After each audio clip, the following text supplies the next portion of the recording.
Good morning and welcome to the Morning Spotlight Podcast. I'm your host, Mike Ham, coming to you as always from the Spotlight Studios here in Morristown, New Jersey. My guest today is a former chef, spiritual seeker, and punk rocker. All the great insights in his latest book, Self-Help Sucks, come from his own challenge of confronting and losing his own struggle with addictive behavior. Using the principles and actions of the 12-step program, he lays out his experience with some opinions that ultimately lead to the promise of contentment and fulfillment. There was a lot of big words in there. I stumbled over a couple of them, but that's okay. He passionately believes that if anyone follows the advice outlined in his book, they will address any of their destructive or addictive behavior. He is Tony Blankenship. Tony, welcome to the show. Hey, good morning. How you doing? Well, good afternoon. Yeah, good afternoon for me. Glad to be here. Glad to have you. So you're calling in from New Mexico. So I guess it's weird because it's already 3 o'clock here, but it's morning still there? 1 o'clock. No, it's 1 o'clock. Oh, okay, 1 o'clock. All right. That's not 2 bad. hours ahead. Okay. Yeah, I can never figure out those time zones. They really, it's a little bit above my pay grade. But I just read your bio. There's a lot of stuff in there. You've seemingly done a lot of things over the course of your life. But let's talk about the book first. Like, what's the book? Let's talk about that, and then we'll go into why you wrote the book as we kind of progress through the episode. So what's the book? So the book is Self-Help Sucks, the anti-self-help guide to inner peace and contentment. And basically, like you read, it is a dumbed down version of the 12 steps for everybody. Sure. That's really what it is. And it is my own personal experience with coming face to face with these behaviors that I could not change, that I really wanted to change, that I had tried to change, that I had read all of these self-help books and tried like mantras and vision boards and read multiple authors who we're not here to bash any of those authors. Sure. I mean, I think they're all awesome and good for you if you wrote a book and are making money.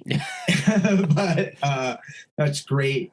But I had read these books and I had tried these things and then would end up doing the exact thing that I had tried not to do. Sure.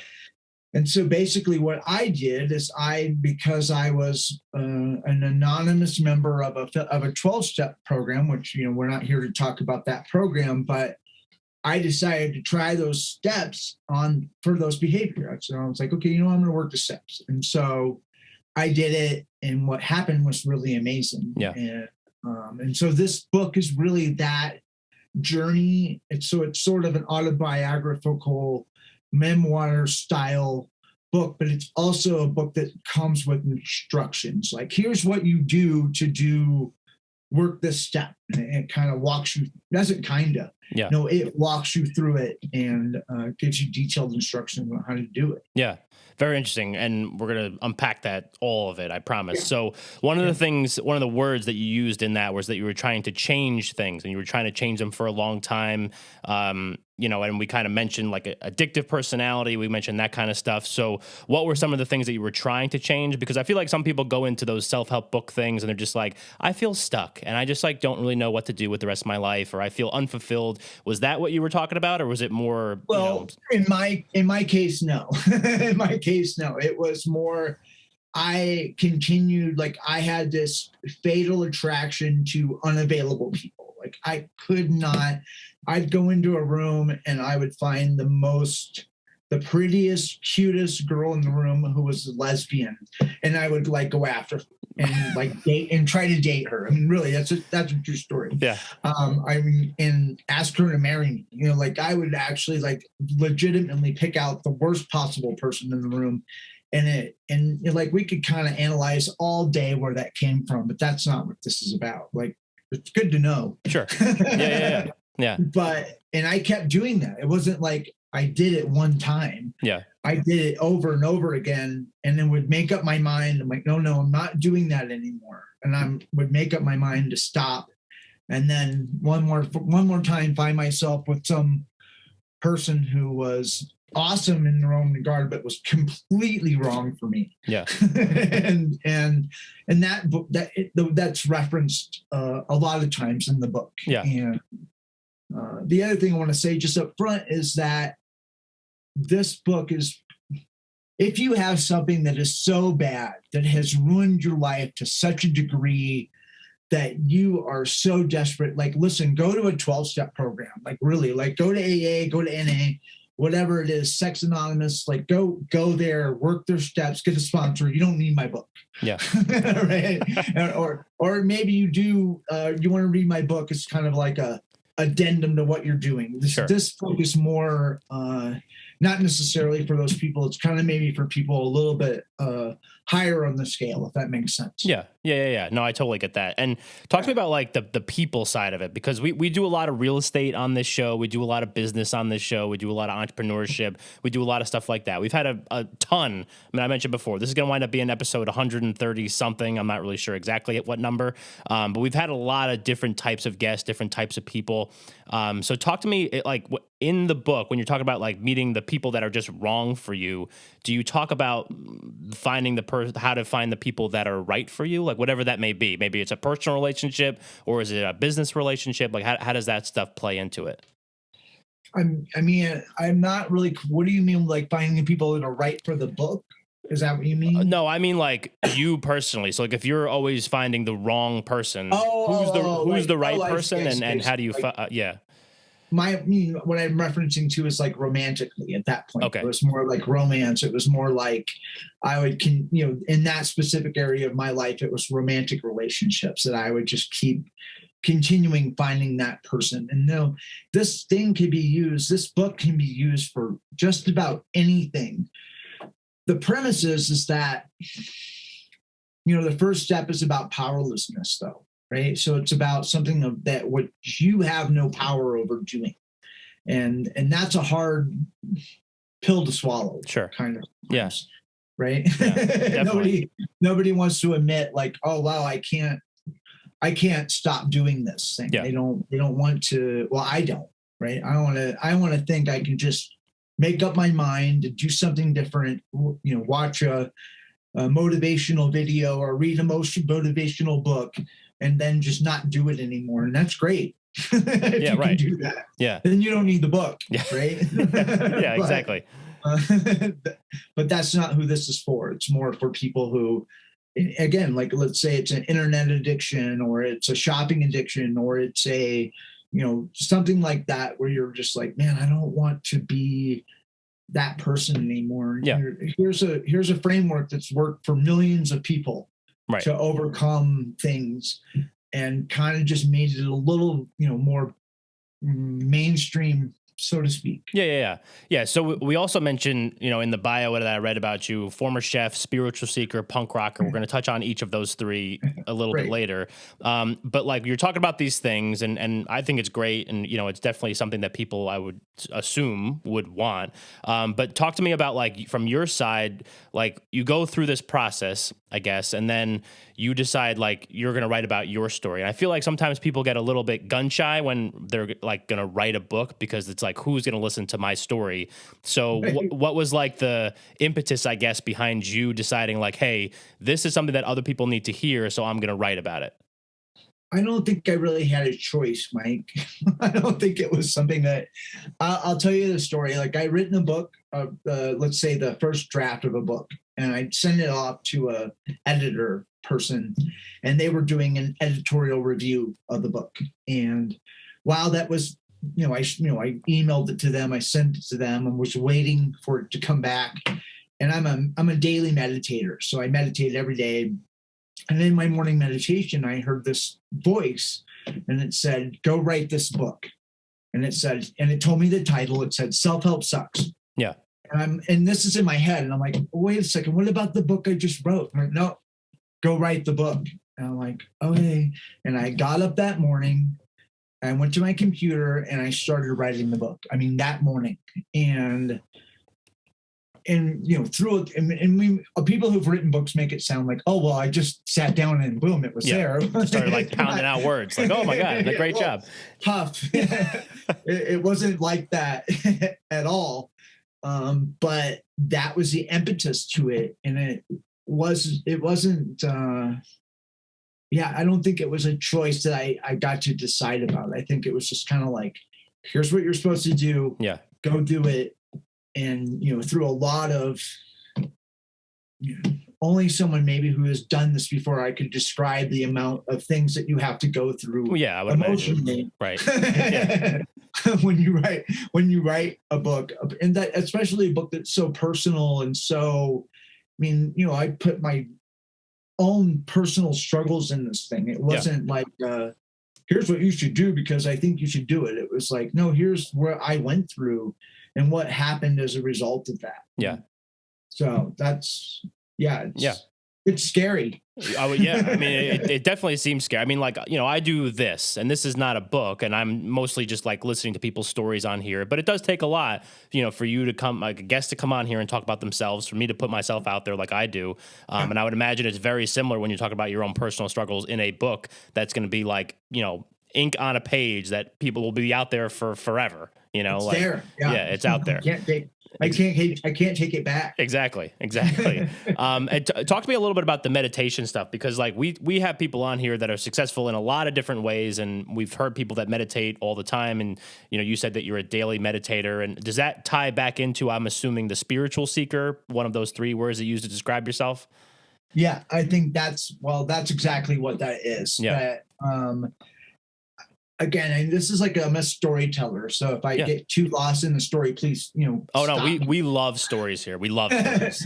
So back in 2009, I was married to a wonderful woman and she did not want children. But I've always wanted children, and I don't know that this has anything to do with it. But one day I was mountain biking, and I flipped over the handlebars of my mountain bike. I landed on my head, and I broke my neck. Oh. And I was in the hospital. And when I was in the hospital, I'd had surgery.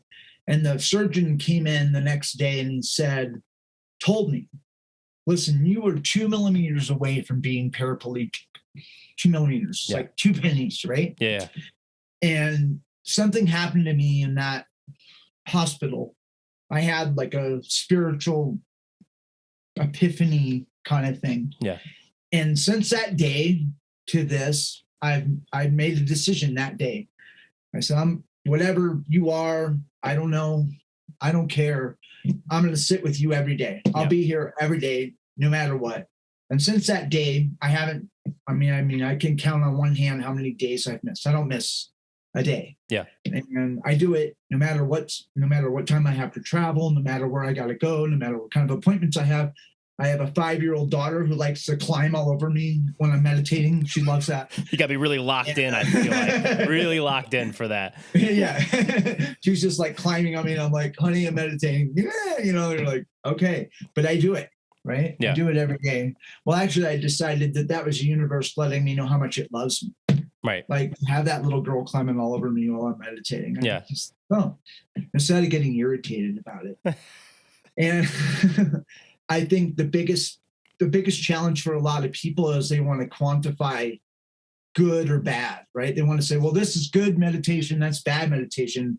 And there's no such thing. There's either doing it or not doing it. Yeah. And the results are not up to me, right? It's not my job to provide results. It's my job just to sit. And so I did that before our little our podcast today. I was like, you know what? I'm going to sit down 5 minutes. Even I did my thing this morning. Yeah. And I sat down for 5 minutes before we did the thing, because I just want to kind of just get in touch with that thing inside of me. Yeah. Right. Get in touch with, to me, like, I don't meditate. I have meditated before. I'm not saying, you said right or wrong or bad or good, whatever. I respect people that can actually sit there. Like, I'm a Jersey guy. Like, I am moving like almost constantly. So it's sometimes hard to sit and be with yourself for a little bit. But I feel like a lot of times it's trying to get in touch with like yourself. Because you don't, that was what, we started this show in 2020. 2020 obviously provided a lot of opportunities for people to do something like that, especially people that live in an environment like I do, where you're just like, I walk to get a cup of coffee, I come within 20 people, or within 6 feet or whatever, 20 people just getting a cup of coffee. And it's like a 5-minute walk for me. You know what I mean? And I think that that year was a big year for people to just be like, sit with yourself. And even though it may not be like true meditation, I guess, you had more time to like yourself and try to get in tune with what's going on in the brain and the mind and the soul, I guess, Yeah. yeah, it's changed my life. It's changed my life in a way I can't even. But I mean, I haven't won the lottery. I mean, checks aren't coming in, right? like that. But yeah. But I'm not. But I'm happy, Right. And I'm calm. I mean, you think you're hyper? I'm pretty hyper.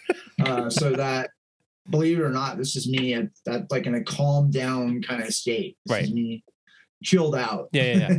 So, let's talk a little bit about the chef side of it. So like obviously that's part of like your background. That's the first thing you list. It's like in the about me at TonyBlankenship.com. Did I say the website right? TonyBlankenship.com. Tony Blankenship. Yeah. TonyBlankenship.com. Yeah, and that's the first thing that you write. Like Tony is a former chef. So like that was the first thing you wrote in your bio. So to me, that must have some significance in your life. No. Well, I mean, if you've done something more than half your life, I think it should have some kind of significance. Yeah. And the first job I ever had was in the kitchen. And to say, when I wrote the bio, it was just I had this like fantasy that I was going to be this amazing, best-selling author that's going to sell out stadiums and do like inspirational TED Talks. And so the former chef part, I 2 weeks ago, I did a job as a chef. So it's like, I'm still a chef. Right. And my chef friends would tell me that once you're a chef, you're always a chef. And but I've been cooking since I was in kitchens professionally since I was 19 years old. I'm 51 now. Yeah. And so for over 30 years, that's what I've done. Yeah. And in the right environment, I love restaurants. I love the line, and I love the whole just rock and roll kind of feel to it.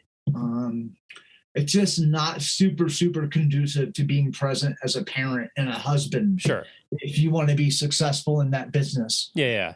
It's kind of like anti that. And so yeah. Was there like did you have like a specialty? Like, are you a certain kind of chef? Or are you more of like I mean, people always ask that. You're like, what's your specialty? And I'm like, I don't really know. I mean, I don't really know how to answer that. It's like saying, what's your favorite music? I'm like, I don't really have a favorite type of music, but in the 80s, it was punk rock. Yeah. Now it's, not necessarily, but it changes. And so I really like I live in the desert, but I love cooking fish. Yeah. If that makes it, I love it. And so I think French, kind of like classical French style is really the stuff that I've always been good at. Yeah. And, but I'm hoping one day I don't have to I can just do it for free if people want it. But yeah. Right. Everything would be good if you could do for free. Just enjoy it, and be like, oh, this is great. I love it. Yeah. I enjoy it. Yeah, I enjoy it. Yeah. We'll come over, I'll come over, I'll make dinner at your house. All right, cool. Yeah, I got a small kitchen, but we got stuff in there. I like to cook too. I mean, I wouldn't consider myself a chef by any stretch, but everybody not everybody likes to cook. That's not. I would never consider myself a podcast host. So there you go. Right, there we go. And then also you mentioned in there the punk rock stuff in the 80s. And I know that you don't want to pick a favorite music, but that's also like one of the three things that you list yourself as in your bio is a punk rocker. Yeah. So talk to me a little bit about that. Like, tell me about that. Well, I think the reason I put that there was it's more of you look at the original guys like Iggy and the Stooges and the Ramones and all those guys. And if you look at those guys, you're like, yeah, they're just guys in leather jackets with long hair. But it was really like more of a mentality of I'm not going to just be part of the system. I'm not going to just be part of the status quo. Yeah. And actually get angry about things and, kind of like stand up for something, even if it's against what the mainstream stuff is. And so I think that's always really resonated with me my whole life, even now. Like it just that kind of thing just resonates with me. Yeah.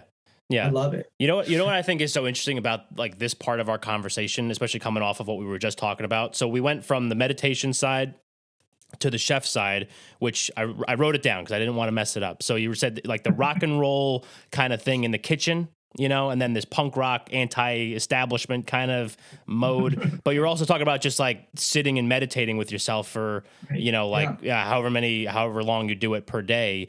To me, that's just like, here's a big word, a juxtaposition that like, you know, it's just so interesting to me. So, you know, you said that you're like maybe like a hyper guy. You have like, you enjoy those things. Like it kind of like gets you going, but then also you can find solace in just kind of shutting it down a little bit and just being quiet. So was that something that was difficult to do when you were first starting to do that? Oh my God. It's like trying to take a wild stray cat and put it in a box and get it to sit still. Yeah. It's like, it was no, not easy. I mean, in my book, and I'm not trying to plug the book, but what it suggests is like start with 5 minutes, start with 1 minute. Like if you can't do it for however, whatever your time frame is, start with where you can be, wherever you're at, start there. Yeah. I was like, okay, I can do 5 minutes. I knew I could do that. And I started doing 5 minutes. And then one day I was like, I could do 10 minutes. And I started doing 10 minutes. And then one day I thought I could do 15 minutes. And then I did, and then finally I found a place that I like that I do 21 minutes. I don't know why I do 21. Interesting. But I do 21 minutes. Very specific number. Yeah. Very specific. And I actually have a thing I do. I have a thing a practice that I do that makes sense to me. Right. But I'm not trying to sell anybody on that. Right. I just built up the, tolerance to do it and to know that my mind, whatever it's saying, it's going to pass. It doesn't matter, whatever that thing is chattering about, it's going to pass. I don't have to react to it. Yeah. Oh, I got to go. I'm busy. I got to go. I got to go. I don't have a job. Where do I got to go? It's okay. Yeah. Sit down. It's all right. Just relax. Yeah. Yeah. So that was one of my other questions was going to be, like when you're sitting with yourself like that, is it more just trying to like 21 minutes we said was very specific, but you have a practice. And I was going to ask if it's something where you're just trying to like empty your mind and just be like still with like nothing, or is it like you have some type of intention with it? Like how does that work? No, that doesn't work for me. Because I believe, and this is an opinion, and you can obviously a literal throw opinions. Our minds are made to think. That's what we're supposed to do. And so I started with a thing called centering prayer. And centering prayer, you can set aside the religious connotations about it, basically is that not when thoughts happen, because thoughts are supposed to happen. They're kind of like, think of them like a passing cloud, right? It just kind of goes by. Yeah. But when I grab onto the thought, like I start to tell a story about the thought. Yeah. I say this word or phrase in my mind, right? Until that story goes away. Okay. That's all I do. Yeah. I get up, I start by being quiet. I say that phrase, wait, just sit. And sometimes there's very few stories. Other times it never stops. and I guess what I know today is I just stay there no matter what. Yeah. I just sit there. Right. I just do my time. And what I like to think of is that not when it's happening, because I think a lot of people want to like get this nirvana or some sort of message from beyond or something while they're doing it. And that's just not my experience. But my experience is later in the day. And I had this happen the other day. I went to the pet store, and we're not going to get into all this stuff, but I said something to one of the employees that was rude. I thought it was rude. I didn't cuss at her or anything. I was just rude to her. Yeah. And I had this voice. I'm sitting in line. I'm with my daughter. I paid for the dog food. And I had this voice that said, you should apologize to her. I was like, oh, okay. And I go back and I went to her. I was like, excuse me a second. And she's like, yeah. I go, I apologize for being rude to you. You didn't deserve that. And she looked at me, and both her and this other employee are like, oh, wow, we really appreciate that. Nobody does that. And I'm like, yeah, it doesn't matter. Like, I shouldn't have done that. And I just whatever, I walk away. And if I attribute that to the meditation, that voice of going, hey, you should go say something to her. Yeah. Like being able to go, yeah, I should. Right. Like that's the kind of thing I think that comes from that practice. Yeah. Like an awareness almost. Right. Of when that voice, and we all have it. Yeah. I believe that. We all have that voice that says, hey man, you know what? You should give that guy $5. Even though there's 20 other guys on the street that need $5, but that guy today, give him $5. Okay. Yeah. Here's $5, and you do it. You just listen. Right. And there isn't like you don't get a brownie point or something. You don't get it's not a reward thing. It's just, I don't know. It just, that lady, like she was so, like they were both, I think they were smiling behind their mask. Yeah. It made their day. And I wish I wouldn't have been rude in the first place, but I was.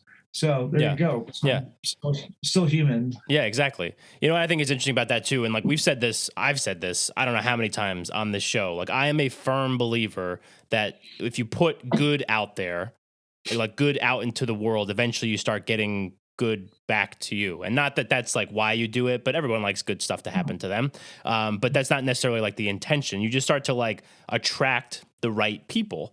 And I feel like that's something that, like, if you are putting good out into the world, generally you're going to find other people that are putting good out into the world, and then you're going to connect with them whenever that may be. It could be at a pet store. It could be mountain biking. It could be whatever it is. But I 100% agree with that. So I think that's really cool and very interesting.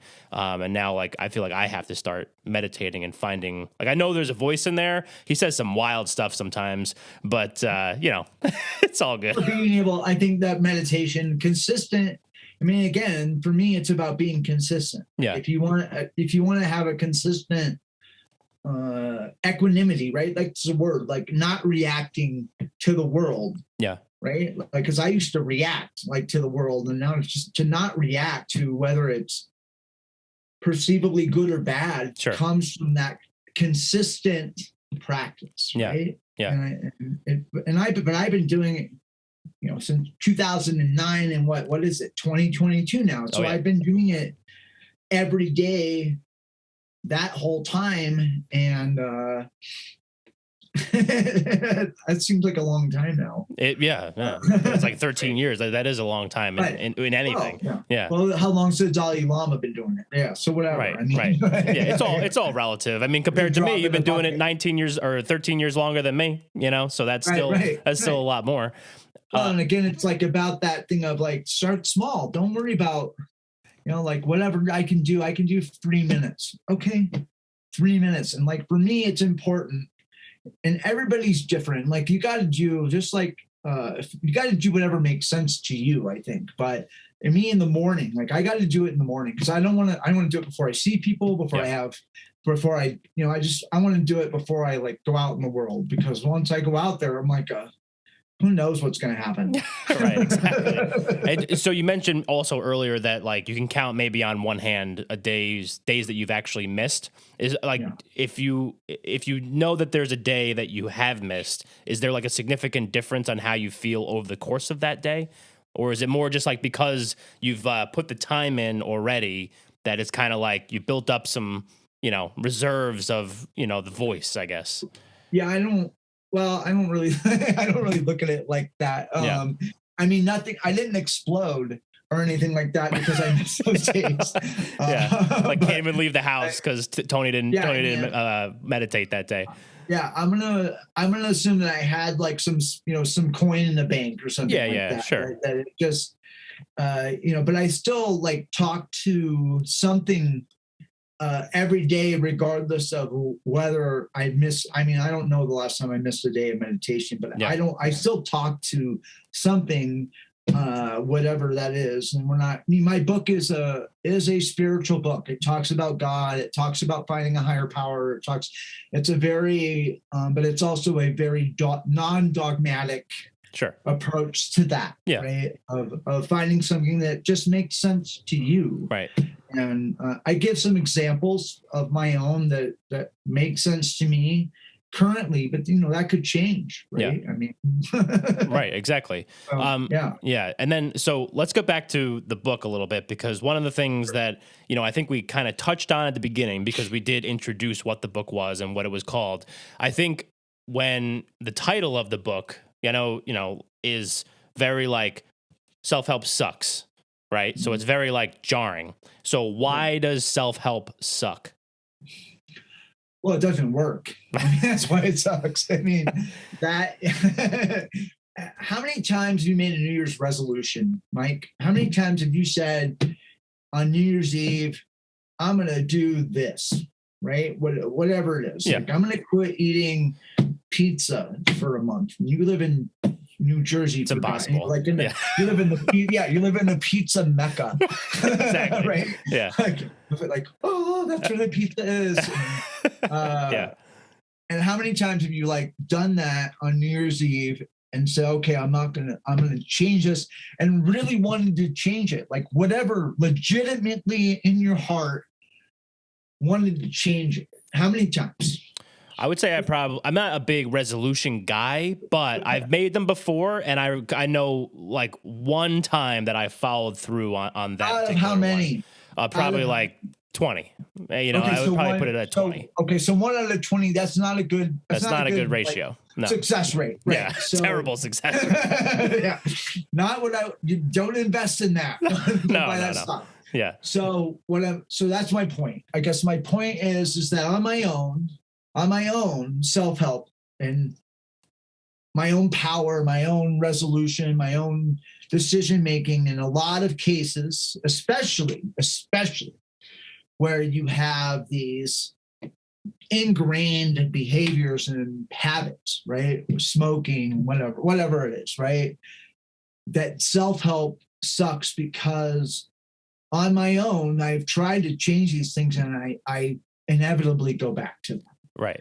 Now, listen, there's people out there who that may not be your story. And maybe you are the guy who can make the resolution and say, I'm going to do whatever this is and do that. That's cool. Don't buy my book or burn it. Burn my book. And, but buy it first. and listen, I want you to email me, because I want you to be my guide. Yeah. Because that's just not my story. Right.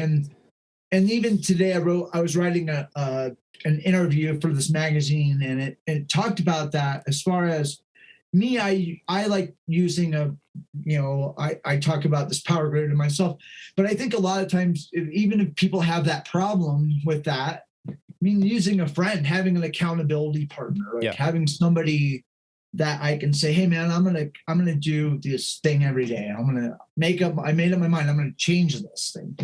And having someone I could go to and say, hey, I'm, and like, hold me accountable to this, dude. Like, sure. Help me to, hey, how are the setups going? How are the whatever it is? Yeah. Right? Yeah. And that's why I mean that self-help sucks, in the sense that on my own, by myself, as an island, very rarely do I have the wherewithal to follow through on my commitment to change stuff.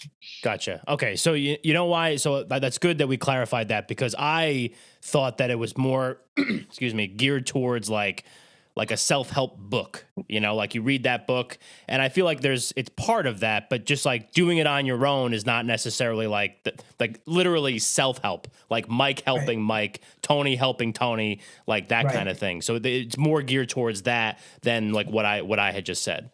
Yeah. I'm not trying to bash self-help, the self-help movement and the self-help. I mean, because it's people like that stuff. Yeah. Anyway, I want to be careful. I totally get that.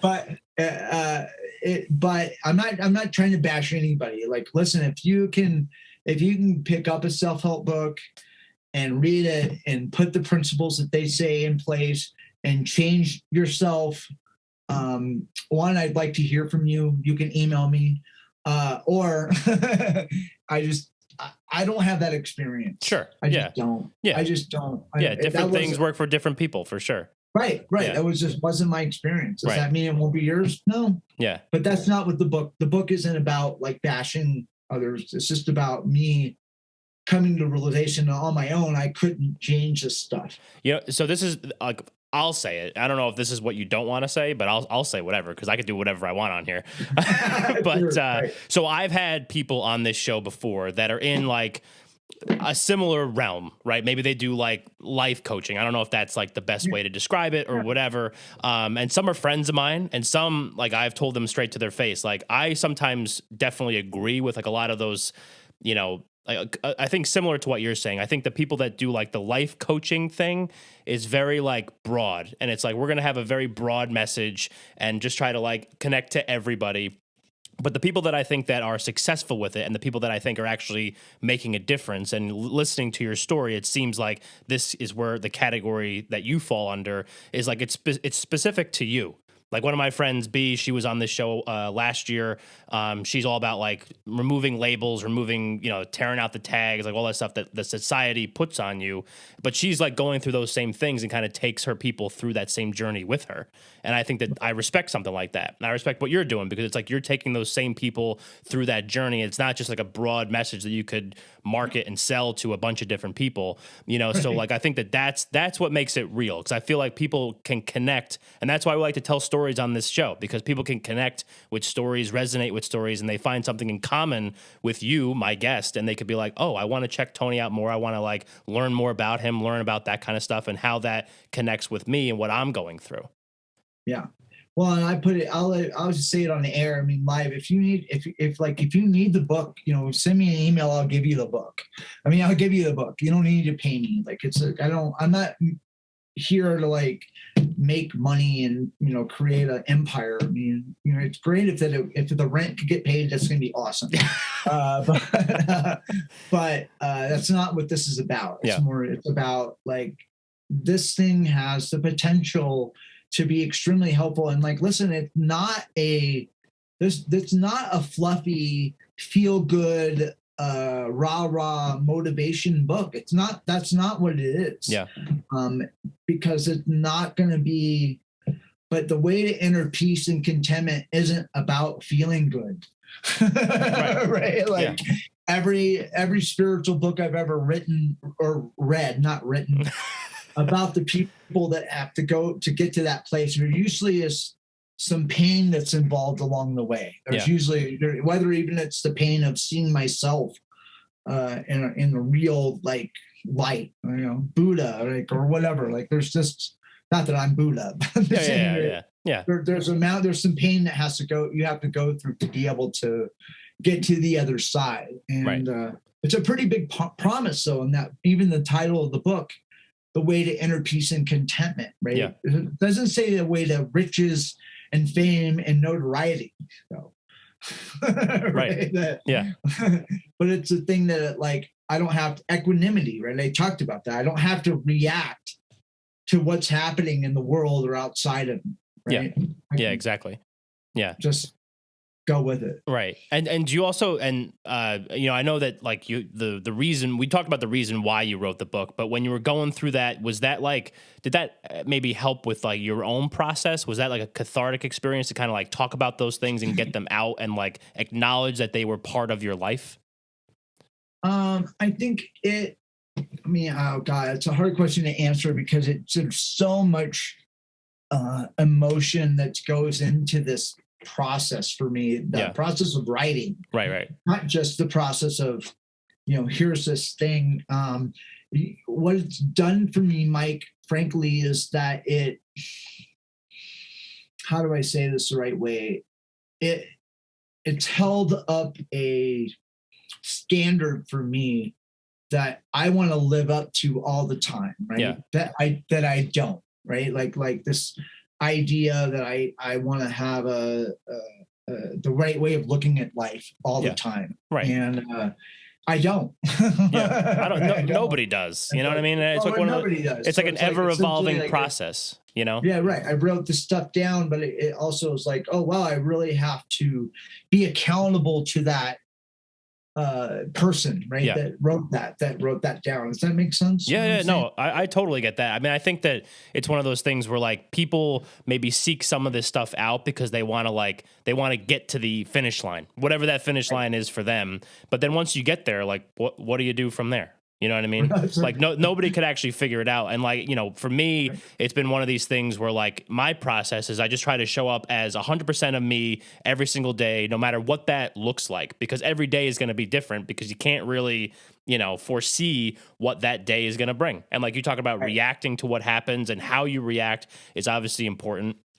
But if you're able to just kind of put yourself out there as you as much as possible, I think that is what kind of gets you closer and closer. You never actually get there, but like you said, you have a standard for what you're trying to achieve and trying to, aspire to, or whatever the case may be. And I think that's a really cool way to kind of look at it for sure. In the back of the book, once you get through the steps, it talks about these rules, these things, rules for living, not non-suck rules for living. And one of those is, it's about the journey, right? It's not about I'm a bicycle racer. I'm an amateur bicycle racer. I'm not like I'm 51 years old. I'm not Lance Armstrong. I'm never going to be that good. But I mean, I get out and I race these bikes. And in order to do that, you got to get out and do this work, right? Yeah. Like work on the bike. It's not like I just go out and you're awesome. You got to work. Yeah. And I got all these medals in my bathroom. They're hanging in my bathroom. They're so prized. They're hanging in my bathroom. But like none of those, like it isn't about those medals, right? It's about like, well, I'm out there and I'm on these roads in Santa Fe and these beautiful mountains and I'm doing these workouts on these climbs. Like it's about being there where I'm at and that, and enjoying that part of it, right? Yeah. And not getting so focused on the end result so much as like enjoying the people I meet along the way. Right. Yeah. No, I love that. All right. So we've talked about a lot of different things. We've covered a lot of stuff over the course of this episode. So we're going to move the show into our closing segment, which we call Under the Spotlight. So the Spotlighters have been listening to Mike Hamm and Tony Blankenship talk for the last 42 minutes on my timer. I got 42 minutes, which just flies by when we're talking about such great stuff. Just like that. And I know this is going to be difficult, but this is Under the Spotlight. So you got to give me one thing that you would want the Spotlighters to walk away from this episode with. So you are under the spotlight. Under the spotlight, man, I don't feel intimidated at all. Right. This is big time. For all the 30 people that are listening to this podcast right now, 29 people, the spotlight I want to say is that you are more than you think you are. Your story about yourself is not true.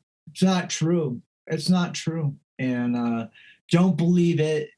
And know that there is a different thing that's inside of all of us. It really is. Yeah. It's there. It connects every single living thing in the universe.